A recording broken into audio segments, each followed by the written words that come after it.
So you can't just sit in a bubble and count your money and say, well, it's not going to affect me. So that's why we tackle these issues based on, we run it through the lens of marketing, business development, and economic empowerment, because it will impact you in some way, great or small. You've heard the expressions, numbers don't lie. The truth of the matter is that numbers do lie. They lie every day. I mean, somebody probably lied to you this morning. You're sitting there watching the news. Hey, I saw it on CNN. It must be true. The guy said he had the facts. He had the numbers. So the next time you find yourself on CNN or across the table from some egghead who's waving numbers in your face, you have these facts in your head.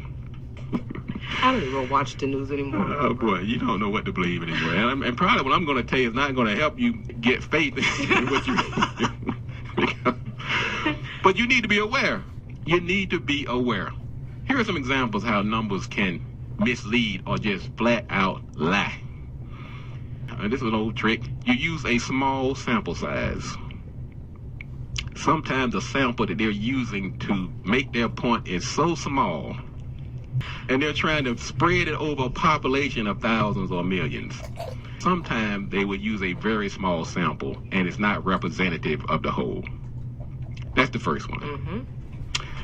Another one, how numbers can lie or mislead, is that people misuse correlation versus causation.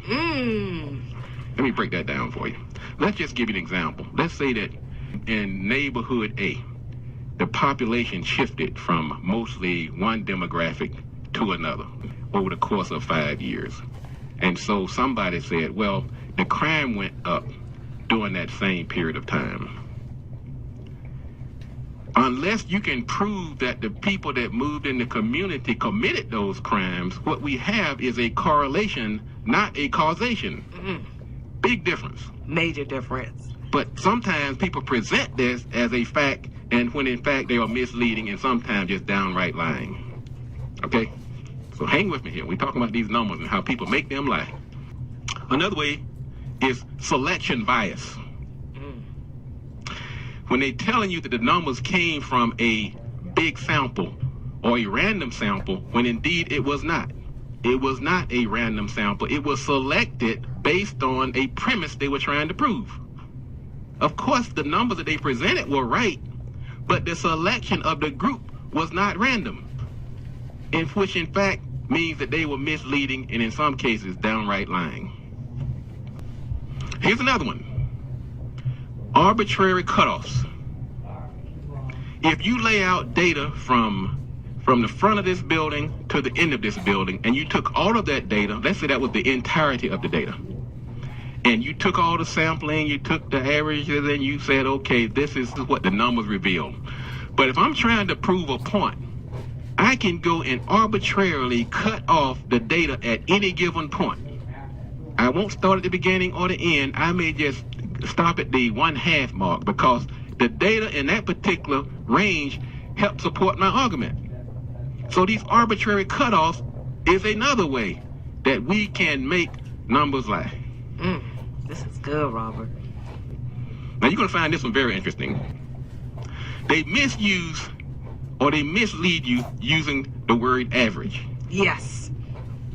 Because I could look at you in a straight face and say that the average income of African Americans is $150,000.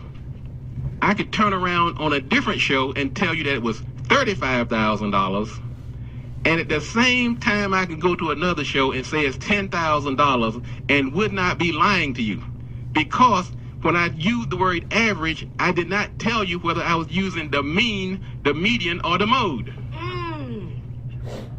The mean simply means you take all the data and divide it by the number of variables.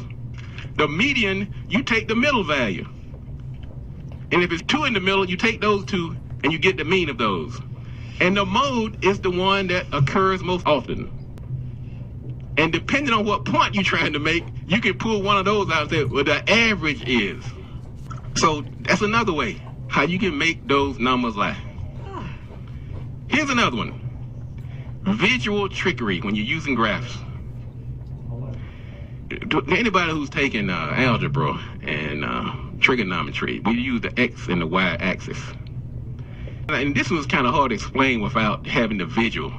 But you can make those numbers look like there is such a wide range between A and B. Or you can make it look like they're almost tied, depending on how you stretch that Y and that X axis.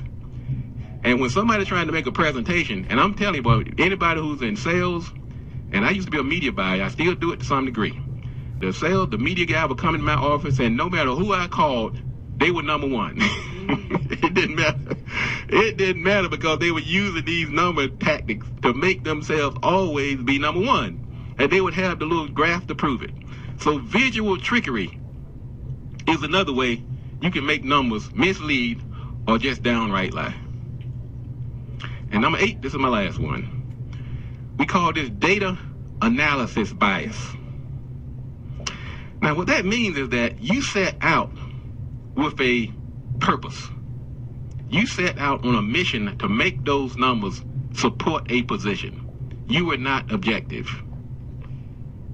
And when you set out with a mission, you can make those numbers do whatever you want to. You start out with a bias. You're gathering this information with a goal of supporting your desired outcome. And also, I won't get into this into detail, but beware of a thing called the Simpson's paradox. You have a trend of two different groups.